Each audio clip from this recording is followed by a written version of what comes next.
aujourd'hui, le siège il est à Lille.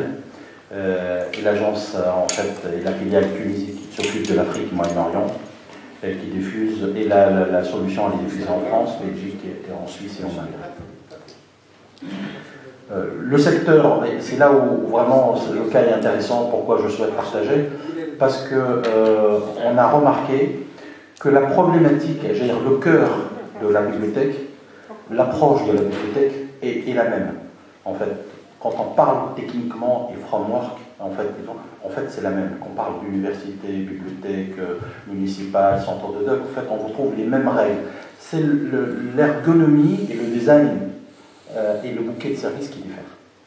Et ça, on a mis presque 15 ans ou 20 ans pour comprendre ça. Et quand on a redéveloppé le produit Syracuse, la plupart de nos ingénieurs sont focalisés pour essayer de travailler sur un socle solide, capable de répondre à toute la problématique multilingue, multi-alphabet, normes, tous les éléments, et laisser la place aux ingénieurs, aux chefs de projet, aux clients, de s'occuper du design bouquet de services. Ce qu'on va essayer de voir, c'est pour comme ça Syracuse, maintenant, elle répond aux problématiques de lecture publique. Elle répond en fait que les villes la plus... On a vraiment la ville de Paris, Saint-Quentin, Dijon, Sophia Antipolis. On a des bibliothèques spécialisées. C'est là pourquoi je veux revenir, pour vous dire que l'attente, aujourd'hui, le Comité international olympique utilise Syracuse parce qu'elle gère toute la bibliothèque du sport mondial par le même outil qui équipe les bibliothèques municipales, universitaires ou autres. Après, c'est vraiment la démarche de paramétrage, de questions et des réponses que ce qu'on appelle le management du projet qui garantit qu'on répond bien à cette problématique. Pour vous dire, finalement, on a opté de ne pas faire des produits différents, mais d'en faire un seul.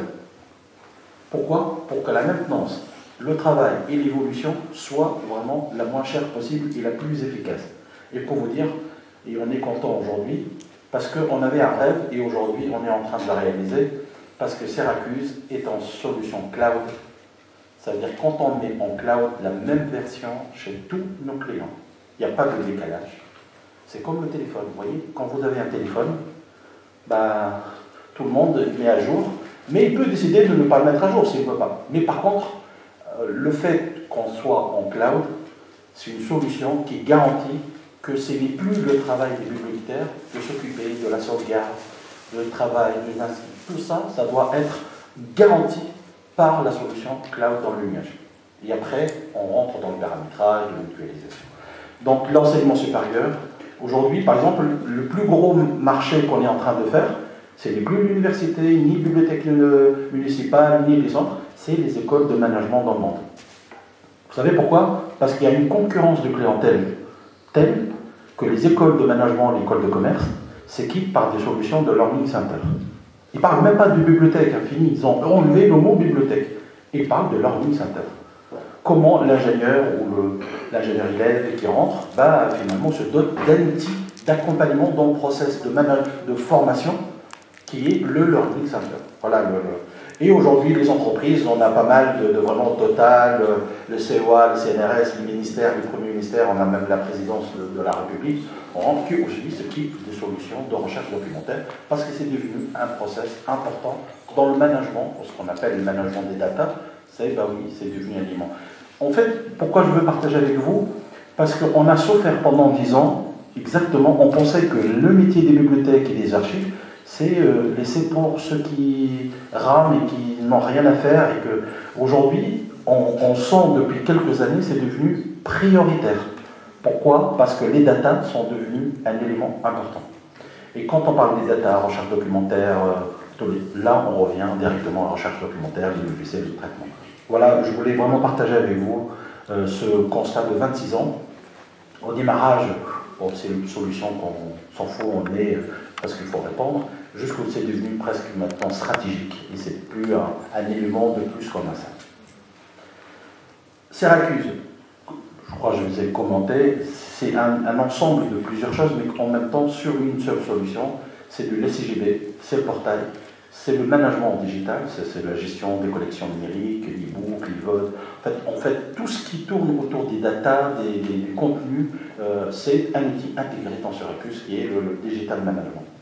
Et le cloud service, pourquoi? Parce qu'une fois qu'on a tout dans le cloud, qu'est-ce qu'on remarque? C'est que finalement, le client, en simple clic, il a un consultant en face de lui qui est en train de l'aider. Sans même rien faire le client, nous, le soir, on lance ce qu'on appelle la mise à jour chez tous nos clients, ceux qui sont chez nous, c'est-à-dire en cloud, et ceux qui ont une solution et qui nous ont donné un connecteur, donc on met à jour. Donc on ne leur demande même pas tant qu'ils nous autorisent, et parfois on les avertit, on dit la mise à jour de votre version, elle est installée, elle est dans votre salle, elle n'est pas exécutée, c'est vous qui décidez de le faire. Donc tout ça, le cloud et ce qu'on appelle les outils d'enrichissement multimédia et d'interfaçage avec les systèmes tiers sont devenus vraiment un travail d'ingénierie vraiment très très poussé. Service au public, bon, j'ai là la vitrine attractive parce qu'on devient vraiment, vous allez voir pourquoi les jeunes, pourquoi on capte les jeunes, tout ça pour revenir, tout simplement parce qu'on a pris conscience rapidement, presque dès le démarrage. Archimède, quand on a démarré, on ne faisait que le pack, on faisait qu'un seul produit, on faisait l'interface publique pour les bibliothèques. Et on s'interface avec tous les SIGB du monde. Parce qu'on a compris, on était face à un public qu'il faut vraiment lui donner envie et travailler sur l'ergonomie, le design et le multimédia, l'image, son texte et vidéo. C'est ça notre force. Et petit à petit, on a commencé à avancer pour développer les autres produits. Toutes les recherches unifiées, la valorisation des publications locales, les outils de conseil et médiation, c'est un travail important, la médiation culturelle. Et la bibliothèque est l'acteur majeur de la médiation culturelle. Donc ça, c'est les outils en fait, de conseil, les plateformes de communication et d'échange, parce que effectivement, la bibliothèque devient un médiateur, en fait, quelque part, par rapport à l'ensemble des acteurs, pas seulement que le prêt et le retour et la bibliothèque, les services personnalisés, parce que effectivement, à un moment, j'ai fait l'erreur, une fois je disais à un client, j'ai dit à un conservateur, je parlais, je dis, parce que votre client, il m'a insulté, il m'a dit, monsieur, on ne parle pas de client chez moi. C'est usager, lecteur. Aujourd'hui, il me dit citoyen-client, c'est le même client. C'est le même client, il me dit, maintenant on a compris, si on n'arrive pas à intéresser l'usager pour qu'il devienne client, et qu'on le capte et qu'on l'apporte, il zappe, il ne vient pas. Donc, effectivement, lui qui m'engueulait, parce que j'ai utilisé le terme client, aujourd'hui il dit citoyen-client. C'est important, les médiations les atouts en fait pour les pros, parce qu'effectivement, on ne peut pas se focaliser que sur les professionnels, sur les utilisateurs, c'est aussi les professionnels. On a une gamme d'outils en termes d'ergonomie, surtout les normes, en fait. C'est comme ça qu'on a gagné vraiment beaucoup de... dès le démarrage, quand on a développé le CGP, on a développé multimédia, c'est-à-dire dès l'origine, multilingue, multi-alphabet, multimédia. En fait, ce qui fait qu'on n'a pas des couches superposées, donc on a une fluidité dans le système. La relation à l'usager, comme je l'ai dit, politique documentaire maîtrisée, et l'administration très forte, et solutions ouvertes et évolutives. Les cas, en fait, celui qu'on va prendre, c'est celui de département de l'Essonne. Comme je vous ai dit, l'école de management du Lyon, au Cage School, qui sont des grandes écoles, aujourd'hui s'équipent par des solutions, et les professionnels qui embauchent sont des professionnels très sollicités. Vous savez, quand on demande 10 000 euros ou 15 000 euros d'inscription et d'un coup il devient client, et d'un coup l'école est obligée de lui apporter tous les outils qu'il faut pour qu'il dise mon école, elle m'apporte tout ce qu'il faut pour réussir. Et c'est effectivement, la bibliothèque devient un élément aussi important que les enseignants. C'est-à-dire qu'il y a la qualité des enseignants, mais aussi il y a une bibliothèque. Et c'est important. Département de l'Essonne. Bon.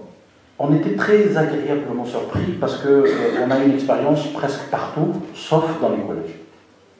Et un jour, l'homme politique de l'Essonne, il a réfléchi pour dire je veux une bibliothèque numérique, mais au lieu de le penser pour un collège ou deux collèges, mais je le prends pour 10 000 ressources que je peux mettre à disposition pour 60 000 collégiens de département.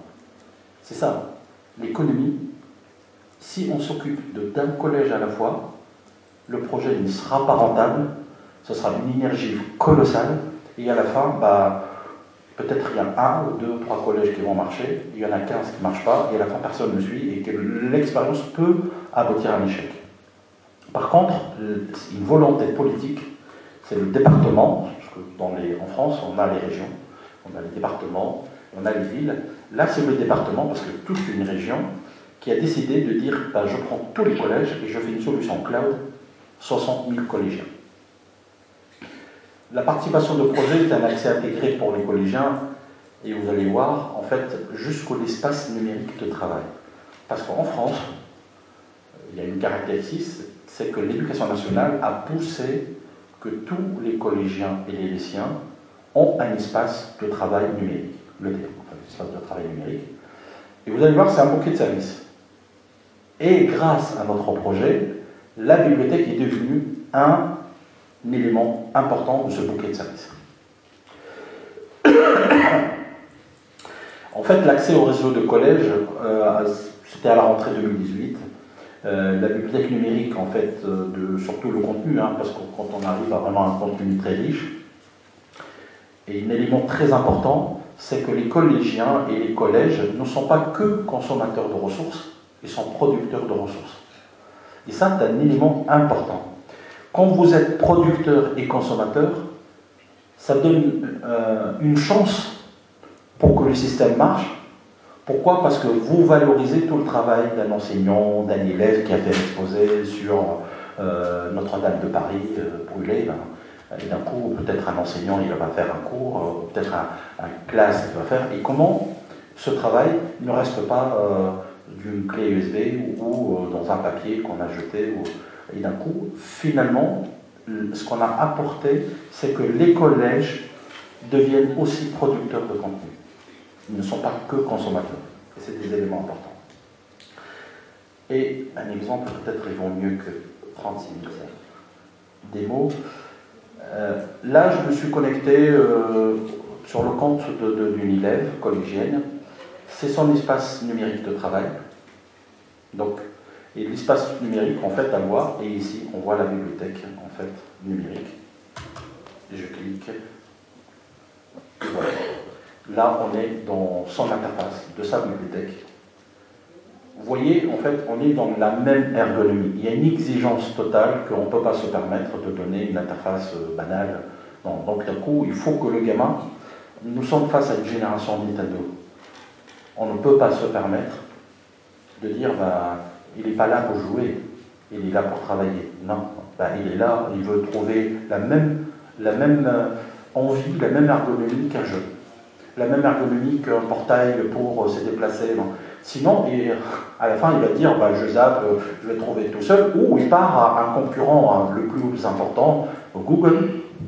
Donc finalement, on travaille et on a mis, en fait, 5% presque de nos projets sont dédiés chez nos clients pour l'ergonomie et l'interface.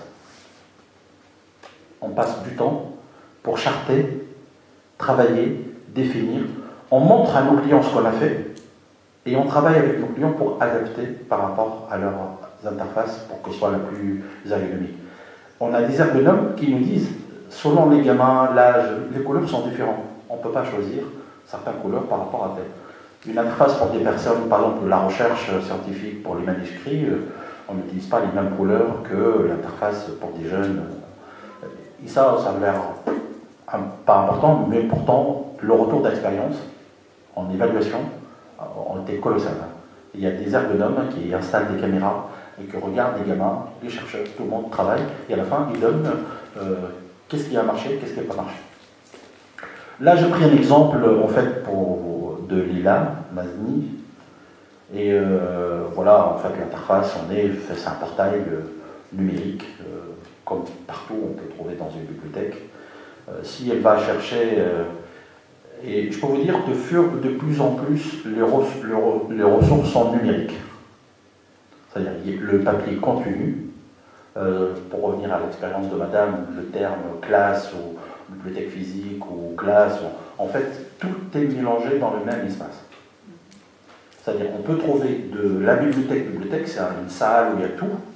La bibliothèque de classe, parce qu'ils travaillent sur, par exemple l'alimentation, l'obésité, et d'un coup il y a une collection physique dans un coin, une collection numérique sur le site et un espace d'expo à la bibliothèque municipale. Et tout avec les enseignants. Et je peux vous dire, c'est un travail orchestré. Celui qui sort gagnant, c'est toujours le collégien et l'élève. Donc c'est élément important. Donc là, si je prends par exemple le livre en ligne, bon, je clique directement et je peux taper. Je ne me connecte pas souvent. Donc, il va me donner en fait tout ce qui existe comme élément. Vous voyez tout ce qu'on met dans les grandes bibliothèques de nos clients, de genre de Vatican jusqu'au... C'est les facettes, les recherches, ces bandes dessinées, BD d'humour, les quotidiens. Donc finalement, on leur ramène les mêmes outils d'exigence. On ne dit pas parce que c'est un collège, on simplifie, on laisse... Non. Pourquoi? Vous allez me poser la question. Parce qu'on veut que ce collégien restera client jusqu'à l'université et jusqu'au demain avec ses enfants parce qu'il va trouver les mêmes outils. Et pour nous, ça ne nous coûte pas plus cher. C'est le même outil, les mêmes interfaces, et on ne bride pas.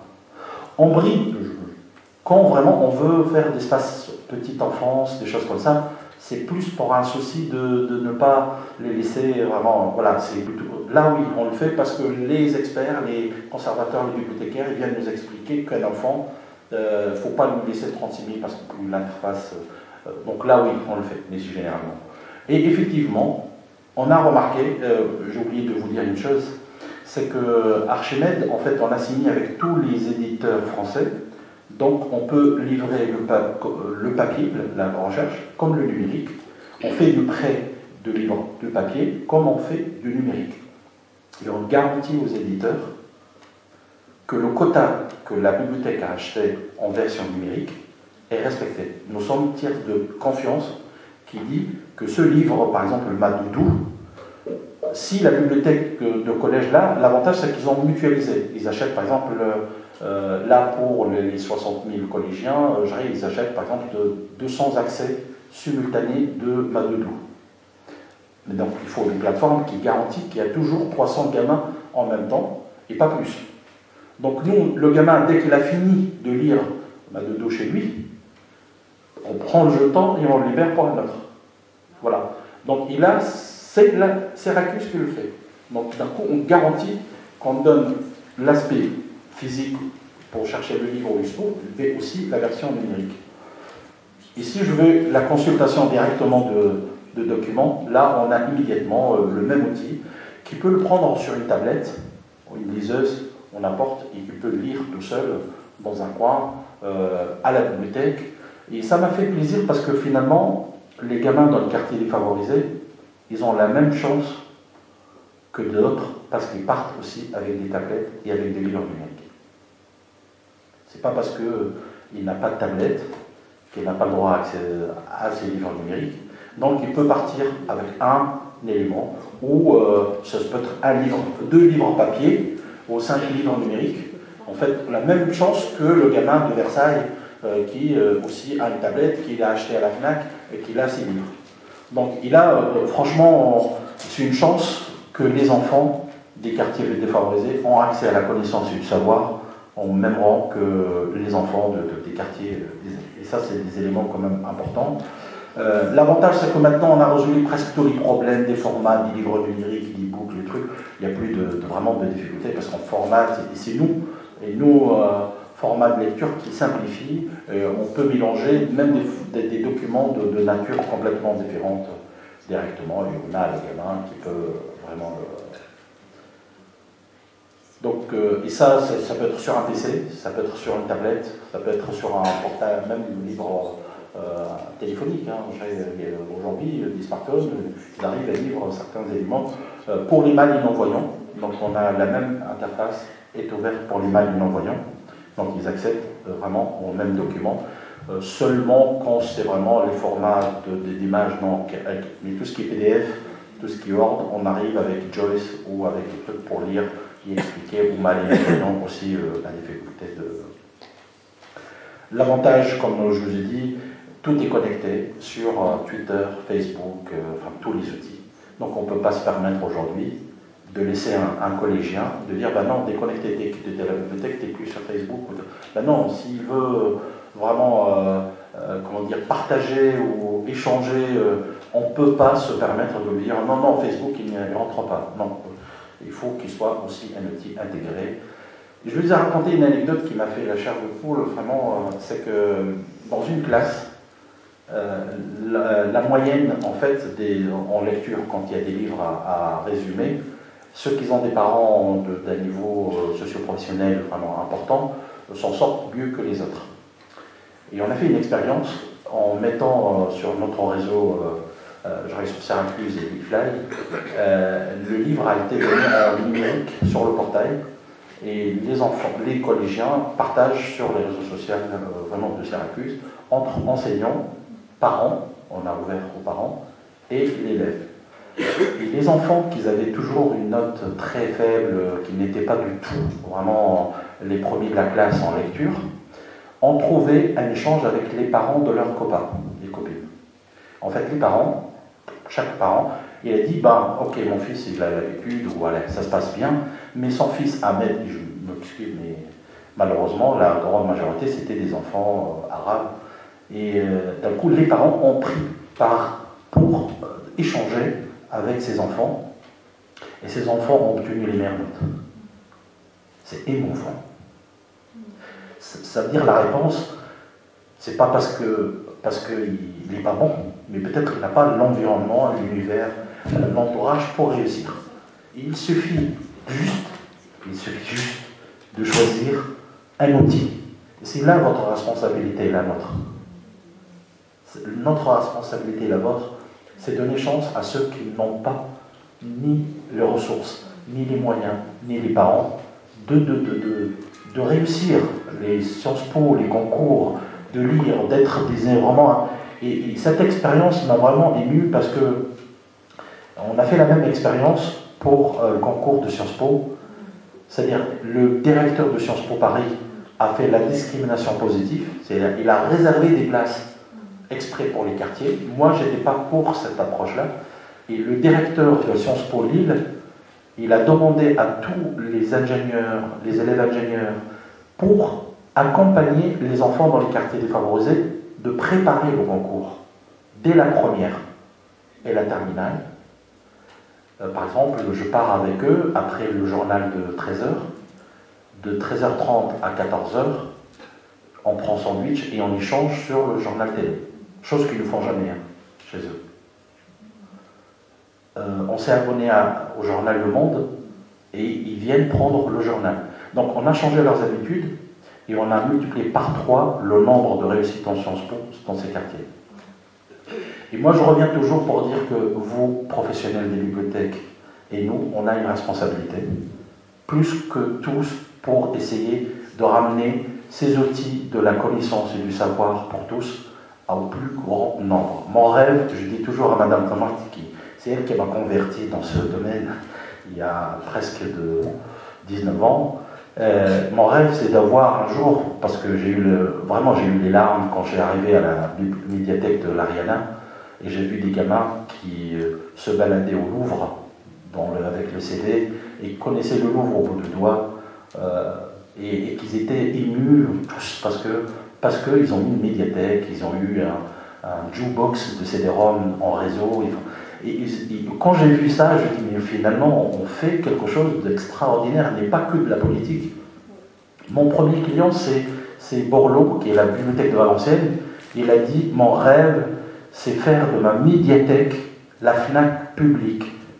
Et à l'époque je pensais qu'il disait du politique. Je lui dis ouais. Et quand j'ai vu le nombre de personnes qui n'ont jamais les pieds dans des bibliothèques passer leur samedi dans les bibliothèques parce qu'ils accèdent à tout, j'ai compris que finalement, ce n'est pas que du slogan politique, c'est vraiment. Voilà, tout ça pour vous dire, l'interface est simple.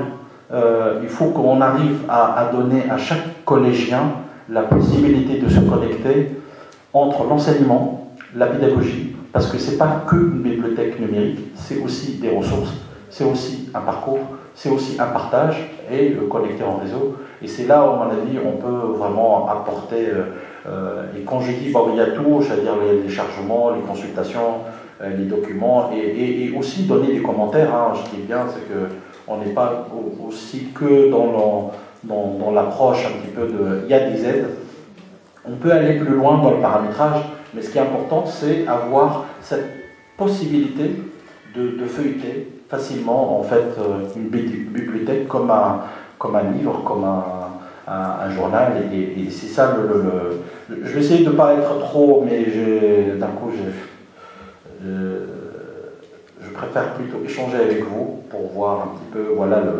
on trouve les éléments, et sur une interface qui est presque la même, s'approche des bibliothèques municipales, pour garder cette cohésion et l'expérience que les parents aussi sont des acteurs et que l'enseignant est l'élève. Et demain, pourquoi pas même que les éditeurs et les auteurs participent aussi dans cette approche. Merci Simone. Merci de faire partager avec nous cette expérience. Je pense que c'est extraordinaire de voir une telle bibliothèque numérique, une bibliothèque scolaire numérique, on va dire, et donc dans laquelle on va associer la bibliothèque classique, c'est-à-dire les livres papier, classiques, etc., avec des ressources numériques derrière, avec des activités pédagogiques, des ressources pédagogiques, etc., et avec la possibilité de communication entre aussi les utilisateurs, les collégiens, parce qu'ils peuvent voir les commentaires des uns des autres, etc.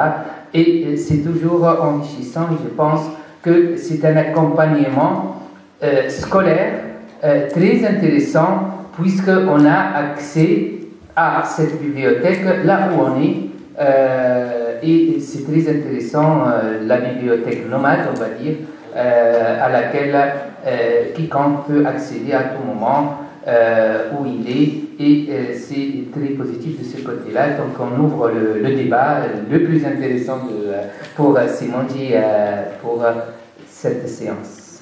شكرا. اولا السلام عليكم اساتذتي الكرام، زملائي، اصدقائي وكل الحضور. اعتقد ان الدكتور محمد او الصديقه او الزميله اسماء لم تترك يعني اي تفصيل. على كل أنا أحاول أن أقدم هذه المداخلة فقط وأنا حائر للأمانة بين القبعة التي يمكن أن أرتديها، لأني لا يمكن أن أقدم نفسي ولست مختصا في المكتبات للأمانة، ولكن ممكن من وجهة أو باعتبارا لكوني من ضمن الإطار الإداري لإدارة التنظيم والتوثيق والأرشيف بوزارة التربية. اشتغلت فيها لفترة طويلة أكثر من 12 سنة، اعتبارا لأننا تقاسمنا أو لأننا نتقاسم على المكتبيين أو الموثقين نفس المكاتب ونفس الإدارة ونفس المشاكل ونفس الإشكاليات. لست هنا لأفتي أو لأحاول يعني تقديم حقائق في الموضوع، إنما لمحاولة طرح فهم آخر أو طريقة أخرى لفهم الواقع ولاقتراح بعض الحلول. سأحاول في هذه المداخلة طبعا الاكتفاء لضيق الوقت بالعناصر الأساسية ودون الإطالة في العناصر التي قد وقع التطرق إليها سابقا، ولكن سأركز على بعض النقاط، أساسا المبادئ والخصائص وإن كانت معلومة تقريبا للجميع، ثم الإطار القانوني والتنظيم الإداري الحالي للمكتبات المتواجدة بالمدارس أو بالمؤسسات التربوية، وأفضل استعمال المكتبات المتواجدة أو المكتبات بمؤسسات التربوية، لأني لا أراها مكتبات مدرسية. ثم إلى واقع المكتبات من خلال الأرقام أو الإحصاءات الرسمية، وإن كان بعض الأشخاص لا يريدون الاعتماد على هذه الأرقام لآراء تخصهم. ثم التركيز على بعض الاقتراحات التي أراها مفيدة حلحلة الأمور في مجال إدارة المكتبات المدرسية.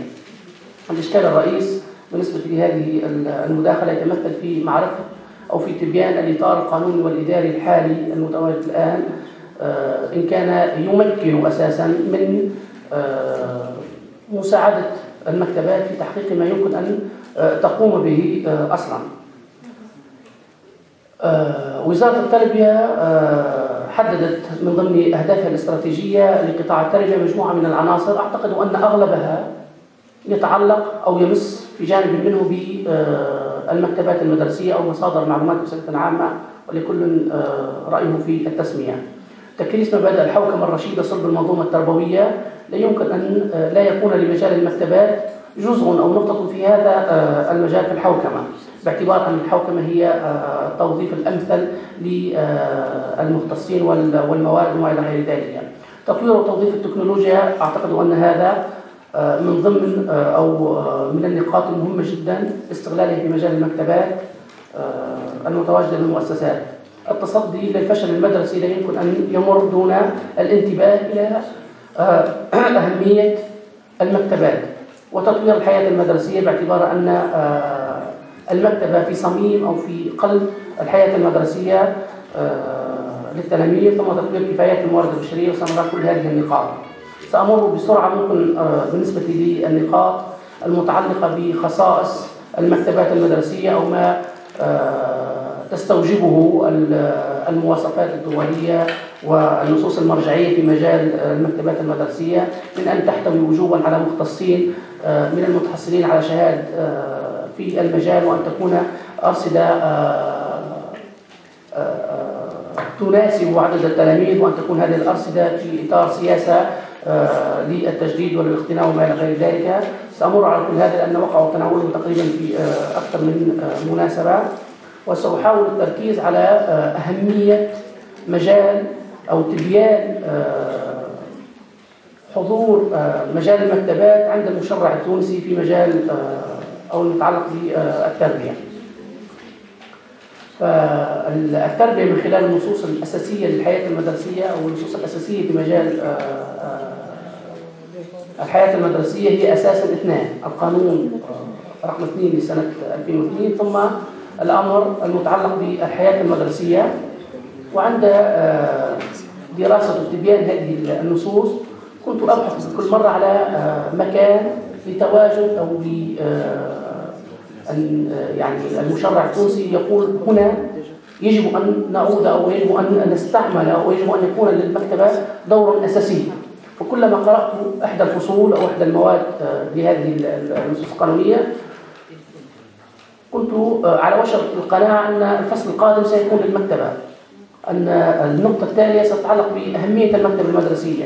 فالتلميذ هو محور العملية التربوية في التعلمات الأساسية وفي التعلمات خارج الفصول. كيف تكون هذه التعلمات خارج الفصول؟ لينشر المشرع إلى هذا، يحدد أو يعرف المشرع الحياة المدرسية بوصفها امتدادا للتعلمات في الفصول، أي أن ما يقدم من تعلمات خارج أو إضافة لما يحصل عليه التلميذ في الفصول فيما يتعلق التلميذ من أنشطة تربوية، ولكنه لا يشير إلى أهمية المكتبة أو دور للمكتبة في كيفية تقديم هذه التعلمات الإضافية.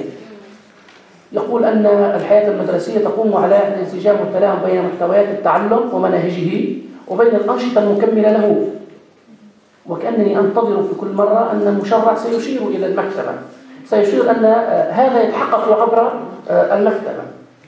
تعمل المدرسة في إطار وظيفتها تمكين المتعلمين من إتقان اللغة العربية والفرنسية، ويشير إلى في برنامجه المتعلق بالسنة الحالية 2019 إلى الترفيه من أو عفوا التخفيض من نسبة التلاميذ المتحصلين على أعداد ضعيفة أو متدنية في العربية أو في الفرنسية وفي عدة مواد أخرى، ولكنه لا يشير إلى آليات ذلك أو إلى طريقة ذلك. تمثل الحياة المدرسية وتخلى من أنشطة وما إلى غير ذلك. كل هذه النصوص تشير إلى وجود أهمية لمصادر المعلومات، غير أن حقيقة لا نجد أي إشارة للمكتبة المدرسية إلا لشيء بسيط عندما يتعلق الأمر بما يمكن أن نتحصل عنه من أموال لتمويل المدرسة. فيذكر في إطار يعني موارد المؤسسة أن تتكون موارد المؤسسة التربوية من كذا وكذا وكذا، ومن الرسوم التي يمكن أن تتحصل عليها من التأمين والمكتبة. فلا يعطي أي مجال أو أي إضافة أو أي اهتمام بالمكتبة إلا عندما يتعلق الأمر ببعض الموارد التي يمكن أن تتحصل عليها من بعض الرسوم التي تتحصل يعني أو توفق إلى المكتبة. ثم أكثر من هذا، المكتبات أو الفضاءات داخل المدرسة أو داخل المؤسسات التربوية يعددها تعددها وزارة التربية في إحصائياتها وفي عدة نصوص لفضاء للمراجعة وفضاء للمطالعة وفضاء للإعلام والموارد وفضاء للمكتبة ومحل لاحتواء مكتبة ولست أدري ماذا، ولكن لا يكون مكتبة. لا يعطي إلا مثالا أن يمكن للتعلمات أن تكون أو للنشاطات التربوية أن تكون كذا وكذا وكذا، رحلات ترفيهية وما إلى غير ذلك، أو بعض ما تقدمه المكتبات. لا يتحدث عن المكتبة المدرسية، تعليم أو إعلان أو إرشاد التلاميذ إلى ما يمكن أن تقدمه المكتبات، يمكن أن تكون المكتبات العمومية أو غيرها من المكتبات. فقط يشير إلى يمكن أو من المستحسن أن نأخذ الأطفال إلى أو نبين لهم أهمية المكتبات، ولا يتحدث عن المكتبة الموجودة داخل أسواره. وحتى عندما يقوم أو يشير إلى ذلك فهو يعطيها من جملة الأمثلة مثلها مثل بقية الفضاءات الأخرى، فضاء الترفيه والإنترنت والرحلات والقاعدة المتعددة الاختصاصات. وأتمنى أن أجد الإجابة الكافية أو الشافية في الفرق وفي التمشي وفي الفكر بين في إعداد كل هذه الأنواع من الفضاءات ومن القاعات، لست أدري ماذا. النقطة الثانية تتعلق بالهياكل التنظيمية والمشمولات. قلت قد تكون النصوص القانونية وخاصة يعني قانون رقم 2 يكون شاملا وعاما، ثم تكون النصوص التطبيقية والقرارات الأخرى تشير إلى المكتبات المدرسية وأهمية تنظيمها وصياغتها وما إلى غير ذلك. لا وجود للمكتبات المدرسية في الهياكل التنظيمية إلا نظرا قليل. هناك إدارة للتنظيم والأساليب والأرشيف والتوثيق سنة 98، ثم تغيرت تسميتها إلى التنظيم والتوثيق والأرشيف. بها مكتبة لم أشهد عملية اقتناء لكتب لفترة تجاوزت 15 سنة.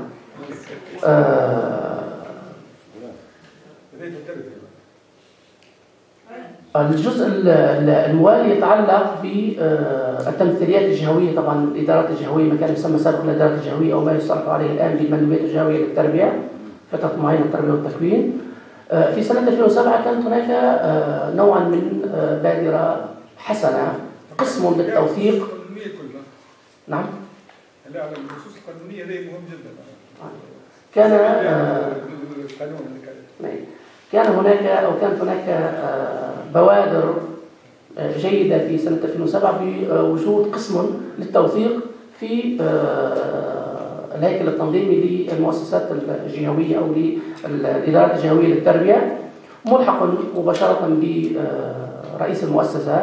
ولكن حتى هذا القسم، ورغم أن هذا القسم جعل ليشرف على مجال الوثائق، مجال يعني الأرشيف والمكتبات، ثم غير اسمه لأسباب لا تهمنا الآن. ولكن في أول تحويل أو أول تحيين لهذا النص عندما سنة 2010 عندما أصبحت الإدارات الجهوية للتربية تسمى بالمندوبيات الجهوية وصلت إلى الاستقلالية الإدارية والمالية وما إلى غير ذلك، حذف هذا القسم ولم يبقى أي هيكل للإشراف على المكتبات شأنها شأن مجال الأرشيف. ثم النقطة الوحيدة تقريبا المضيئة في مجال النصوص التي تنظم الهياكل تتمثل في الأمر عدد 25/84 لسنة 2003 متعلق بضبط التنظيم الإداري والمالي وطرق تسيير المراكز الجهوية للتربية والتكوين المستمر. هذا هو النص الوحيد ما عدا يعني النص المتعلق بتنظيم وزارة التربية، النص الوحيد على المستوى الجهوي الذي ينص صراحة على وجود وحدة وليس قسم للتوثيق يشرف عليها وجوبا، وهذا مهم، مختص في التوثيق. موجودة بالنص هكا. أي. وجوبا كذا. أي. هي كل واحد فمن 3 ولا 4 موجود. أما نخليه طرف بعد وقت معناتها ينجم يركز يكمل البريزونتاسيون نتاعو ونناقشوه يعني كيما تعرفوا السبعة اللي راهو 8 إن شاء الله احكيهم بعد.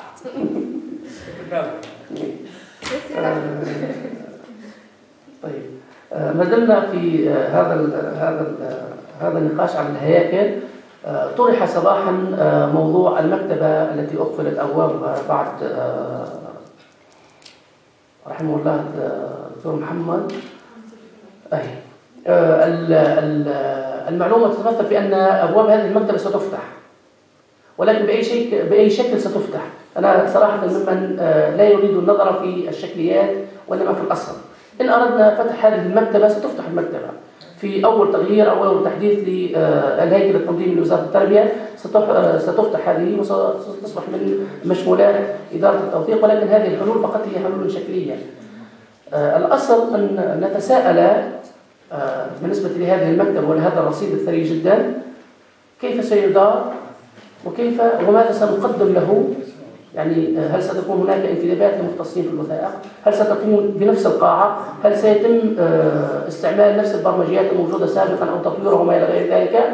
وليس المشكل في من اقترح صباحا أن يكون هناك مصلحة أو أن تفتح أبواب. ليس المشكل في فتح الأبواب أو أن تكون هناك مصلحة.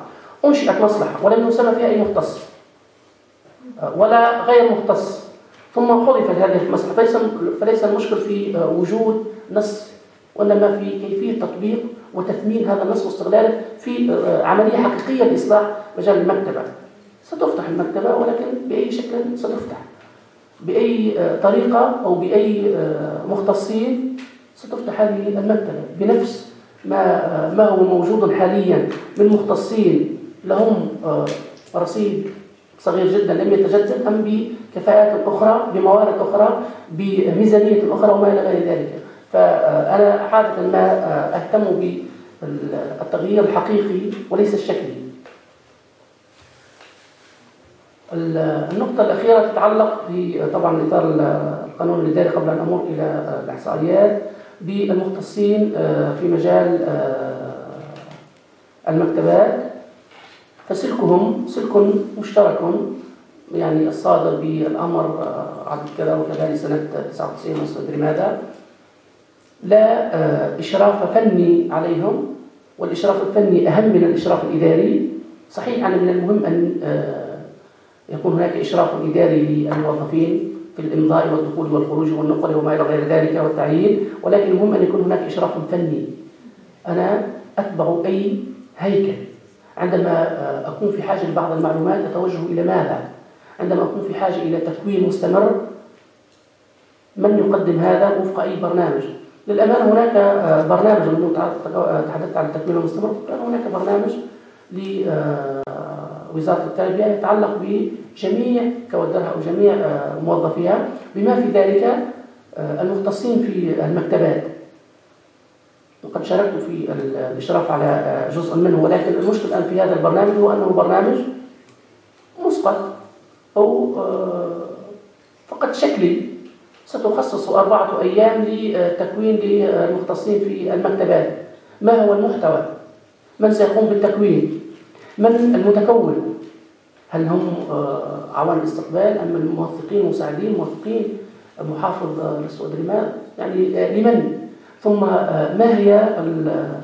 ما هو التكوين أو المعلومات الأساسية التي يجب أن تتوفر في المتكون حتى يخضع أو يشارك في هذه الدورة؟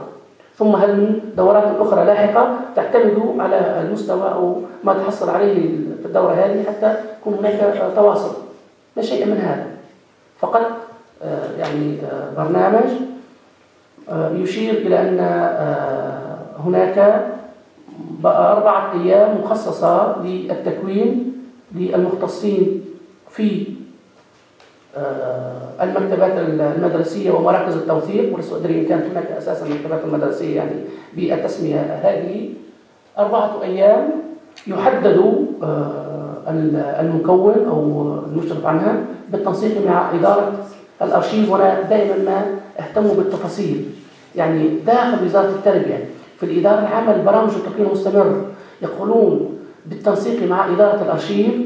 لست هذه التسمية القانونية الإدارية صحيحة، فأنت تشير إلى مجال دون الاهتمام بالتسمية وبخصائص هذه الإدارة كأنها ذلك المجال. سنعود إلى نقاط من الأمل. طيب،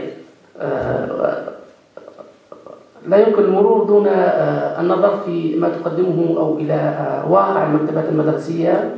كنت في حالة وجود زملائي من وزارة التربية بالقول أن واقع المكتبات المدرسية أو واقع المكتبات بالمؤسسات التربوية هو واقع لا واقع، لا وجود لواقع أصلا، باعتبار أن هذه المؤسسات من جملة يعني 4589 مؤسسة أو مدرسة لا يوجد سوى 264 محل لمكتبة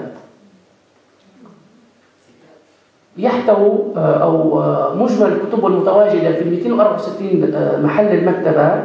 وطبعا أؤكد أن محل المكتبة لا يعني أن وجود مكتبة، قد يكون هذا المحل مقفل. 3745 كتاب. طبعا لا أريد وضع يعني أو الإشارة إلى أرقام قد تكون لها بعض الدلالات السياسية السلبية، ولكن أرقام ضعيفة جدا مقارنة بالمطلوب. بالنسبة للمعاهد المدارس الإعدادية والمعاهد الأرقام أفضل، ولكنها ليست بالجيدة، وإن كانت هذه الأرقام عادة ما تخفي يعني خلفها تساؤلات كثيرة. فالأصل أن أو الرقم المعلن أن 982 مدرسة إعدادية ومعهد بهم مكتبات المدرسية.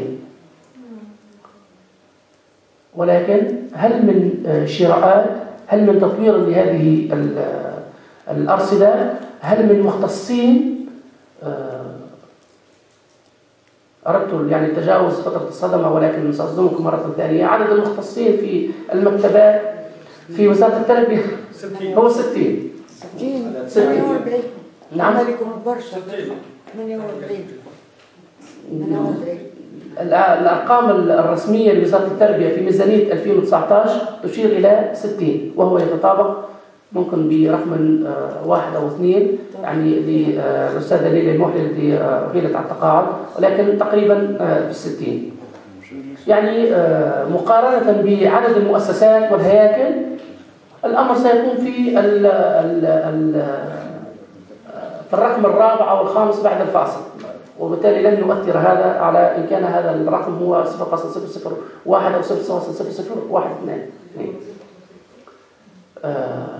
طبعا نخفي أن هذا الواقع يختلف كثيرا أو لا ينطبق أو لا يمكن يعني تطبيق عليه أي من النقاط الواجدة في المعايير الدولية. وسأمر مباشرة إلى بعض الاقتراحات التي أراها. للأمانة وأنا أتكلم من داخل يعني أنا الآن خارج وزارة التربية، ولكن لي ما يمكنني من أن أتكلم يعني عن ما يدور داخل وزارة التربية. أعتقد أن المشكل الأساسي ليس في النصوص القانونية وإنما في الفكر. المشكل الأساسي فيما قاله دكتورنا إبراهيم بن صالح أمس هو الاعتراف بالحقيقة. في أذهاننا أو في أذهان المسؤولين، في أذهان المختصين في التربية الأساتذة والمتفقهين وما إلى غير ذلك، لا وجود أو لا أهمية للمكتبة المدرسية حتى نقول يعني صادقين. أنا ممن أقتنع كثيرا ما لم نفهم لن نتقدم. إن لم نضع الإصبع مباشرة فمن غير المفيد أن يعني نبحث في الأمور الجانبية. في الاقتراحات أردت تقسيمها إلى ما يمكن إنجازه عاجلا، وما يمكن تركه إلى فترات أخرى نظرا لعدم إنجازه يعني في فترات وجيزة. أولا توفير قاعة مدرسية أو تخصيص إحدى قاعات الدروس، وهذا أعتقد أنه ممكن إن كانت هناك القناعة والرغبة في الانتباه والاهتمام بمجال المكتبات المدرسية. المشكل بالنسبة لي ليس في النصوص ولا في الواقع، حتى ب60 مكتبي أو بأقل من ذلك أو بالاعتماد على غيرهم يمكن أن نغير واقع القراءة أو المطالعة في مؤسساتنا التربوية، ولكن يجب أن يكون لدينا رؤية واضحة، توجه واضح، نقاط ومراحل مضبوطة تصب في مصلحة معينة، تطوير مجال المكتبات والتركيز على أهمية القراءة والمطالعة في المحيط المدرسي، حتى وإن أقر البعض برفض فكرة المقايضة، ولكني ممن يحبذون المقايضة عندما تكون النتيجة في صالح الطفل، فلأقيده ببعض من الجوائز، فلأقيده ببعض من الدرجات أو الأعداد أو ما إلى غير ذلك. بالنسبة لي لا مشكل في هذا. إن تجاوزنا فترة الطفولة، فترة المدرسة أو الإعدادي، ولم يتعود الطفل على الدراسة، على المطالعة، على القراءة، لا يعني أمل في تغيير ذلك. فأعتقد أن أهم نقطة ممكن أن تصب في تغيير واقع المكتبات المدرسية الآن هي القناعة، والتوجه مباشرة إلى إرسال رسائل واضحة ودقيقة، القراءة والمطالعة، وتوظيف كل ما هو موجود الآن انتظارا إلى تحقيق غيره في ما ينفع هذا المجال. فتوفير قاعة مدرسية ولو بوقت وجيز، يعني التعليم في المدارس الابتدائية هو يعني لفترات محددة، يمكن استغلال إحدى القاعات لفترات محددة لنصف ساعة بعد الساعة 12 أو ما إلى غير ذلك، لاستغلالها كفضاء للمطالعة أو للقراءة إجبارا، ثم تخصيص فترات محددة لا تتجاوز مثلا 15 دقيقة للقراءة إجبارا في كل المؤسسات التربوية. إدراج استغلال المكتب ضمن عناصر تقييم وتكريم التلاميذ، يعني القانون رقم 80 لسنة 2002 ينص على عديد العناصر لتكريم التلاميذ. لماذا لا نظر ولا نؤكد ولا نركز على أهمية القراءة في تقييم التلاميذ النجباء المتميزين، وأخصص لهم يعني جوائز تشجيع لاهتمامهم بهذا المجال، في الأخير لمصلحة يعني المنظومة التربوية بصفة عامة. إدراج استغلال المكتب ضمن عناصر التقييم، هذا تحدثنا عليه، ثم دمج قاعدة، لست أدري ماذا يعني أو ما المهم بهذه القاعات، قاعة المراجعة وقاعة المطالعة وقاعة الموارد وقاعة، لابد من تجميعها في فضاء واحد يشرف عليه المشرف على المكتبة. وأقول المشرف على المكتبة لأنه الآن ليس لا وجود للمكتب بصفة يعني متواترة في كل المؤسسات. حتى المؤسسات التربوية لاستغلال أمثل للفضاءات والأرصدة التي تحتويها، العمل على إسداد تعليمات قصد الشروع في دراسة ميدانية، طبعا هذا العمل على تحديد الواقع بدقة، ثم العمل والشروع في تحديد المطلوب. بالنسبة للمؤسسات التربوية يمكن لوزارة التربية حتى المدارس على التواصل والتنسيق مع هيئة وزارة الثقافة، أعتقد أن القمة من تحدث على هذا قصد يعني أو أن تكون المؤسسات التربوية مدارس وغيرها كمحطات قارة بالنسبة للمكتبات المتجولة، ثم أخذ يعني أو زيارة يعني التلاميذ ممن لا مكتبة مدرسية لهم إلى مؤسسات تربوية تتوفر أو إلى مؤسسات ثقافية تتوفر على مكتبات، وتشجيعهم وتحبيبهم في هذه الفضاءات، ومكافأة طبعا التلاميذ الذين يمارسون بصفة فردية نشاط القراءة. الاهتمام بالمختصين، الاهتمام بالبرنامج الوطني لتطوير الكفاءات، وكنا قد تحدثنا عليه، فهو برنامج يعني غير ديناميكي، يعني غير تفاعلي، لا يهتم بالمكتسبات المختصين وتطويرها بناء على ما يحتاجونه، وإنما هو برنامج مسقط يعتمد على التكوين لمجرد التكوين. ثم فتح باب الترشح للانتماء لسلك المكتبات والتوثيق، باعتبار أن هذا السلك يسمح لغير يعني المختصين أو لغير الدارسين في في المعهد العالي للتوثيق بالانتماء لهذا السن قانونا، يمكن فتح باب الترشح مع تكوين أو ما إلى غير ذلك. هذا شكلا أو كيف ينجز هذا يمكن النظر فيه، ولكن لابد من تعزيز هذا الرقم 60 لا شيء. بالنسبة لاقتراحات على المدى الطويل، من المفضل أو أرى بضرورة تحيين القانون التوجيهي والأمر المتعلق بالحياة المدرسية في اتجاه ترسيخ قناعة عامة بأهمية المكتبات. هذه الرسائل التي توجد عادة في القوانين بصفة عامة تكون شاملة، التي تركز وتضع الأصابع على هذه النقاط. المكتبة أولا في المؤسسات التربوية، في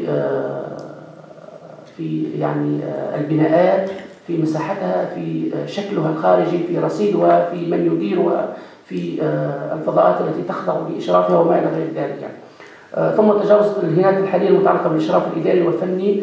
من أكبر النقاط الموجودة الآن في أو النقائص الموجودة في إدارة مجال المكتبات هو أن المكتب يحس نفسه أنه متروك، من يشرف عليه كموظف فنيا وإداريا في النقل وفي الانتداب وفي التقويم وفي ما إلى غير ذلك. أنا أنتمي إلى من